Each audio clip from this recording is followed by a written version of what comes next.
একটা বিমান একটা দুর্ঘটনা মুহূর্তে মাইলস্টোন কলেজ রূপ নিল এক বিভীষিকায়। যেখানে একটু আগেও ছিল ক্লাসের কোলাহল, সেখানেই তৈরি হলো শত শত আর্তচিৎকার। বাংলাদেশ বিমান বাহিনীর F7 মডেলের বিমানটি দুপুর 1:06 উড্ডয়ন করে। 12 মিনিট পর ঠিক 1:18 বিমানটি বিধ্বস্ত হয়। বিমান চালাচ্ছিলেন ফ্লাইট লেফটেন্যান্ট তৌকির। এটি তার সোলো ফ্লাইট ট্রেনিং এর অংশ ছিল। এই ধাপে এসে একজন প্রশিক্ষণরত বৈমানিক প্রথমবারের মতো একা কোনো প্রশিক্ষক ছাড়াই নিজে একটি বিমান ওড়ায়। ফ্লাইটের দৈর্ঘ্য ছিল সাধারণত 20 থেকে 30 মিনিটের, কিন্তু কে জানতো মাত্র 12 মিনিটেই সবকিছু শেষ হয়ে যাবে। তাছাড়া এই ট্রেনিং এর আগে পাইলটের মনোবল, দক্ষতা, জরুরি অবস্থা সামলানোর কৌশল সহ নানান বিষয় বারবার পরীক্ষা করে দেখা হয়। সবকিছু ঠিক থাকলে তখন তাকে একাই একটি বিমান নিয়ে ওড়ার সুযোগ দেওয়া হয়। তৌকির সবকিছুর যোগ্য ছিল। তিনি বিমান নিয়ে কুর্মিটোলা পুরান এয়ারফোর্স বেস থেকে টেক অফ করেন।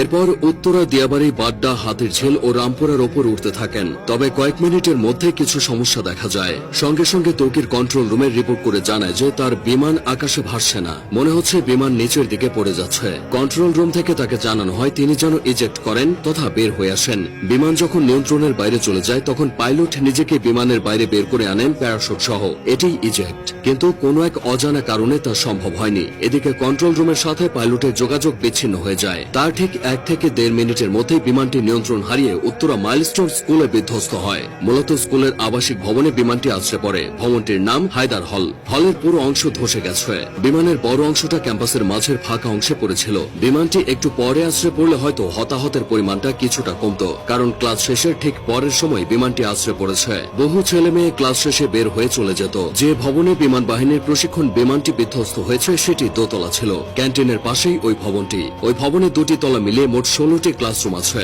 আর 4টি শিক্ষকদের রুম। প্রাথমিকের 1ম থেকে 5ম শ্রেণীর ক্লাস হতো এই ভবনে। 3য় ও 4র্থ শ্রেণীর শ্রেণীকক্ষের সামনে বিমানটি বিধ্বস্ত হয়েছে। তখন ক্লাস চলছিল। কিছুক্ষণের মধ্যেই ক্লাস শেষ হতো। ঠিক সেই সময় কলেজের প্রজেক্ট 7 নম্বর ভবনে বিমানটি ধাক্কা লেগে জ্বালানি লিকেজ হয়। পরে প্রজেক্ট 2 ভবনের সামনে আছড়ে পড়ে। বেলা 1টার দিকে স্কুল ছুটি হয়ে যায়। তবে তখনও কিছু শিক্ষার্থী সেখানে অবস্থান করছিল।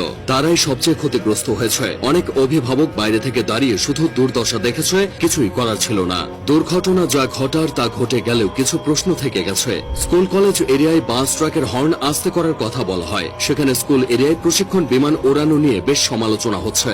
উন্নত দেশগুলোতে বিমান বাহিনীর প্রশিক্ষণ বিমানগুলো জনমানবহীন এলাকায় এনে ওড়ানো হয়, এই যেমন ফাঁকা মাঠ, নদীর পার বা বিধ্বস্ত কোনো জায়গায়। কারণ একটাই, কোনো অনাকাঙ্ক্ষিত ঘটনা ঘটলে যেন ক্ষয়ক্ষতি এড়ানো যায়। এদিকে ঢাকার মতো জনবহুল শহরে বিমান বিধ্বস্তের এই ঘটনা ক্ষয়ক্ষতির পরিমাণ বাড়িয়ে দিয়েছে। তাছাড়া যে বিমানটি নিয়ে তৌকির বের হয়েছিল সেটি বহু বছরের পুরানো বিমান বলে অনেকে দাবি করছে। এই বিমান এতটাই ঝুঁকিপূর্ণ যে দুনিয়া জুড়ে এটি উড়ন্ত কফিন নামে পরিচিত।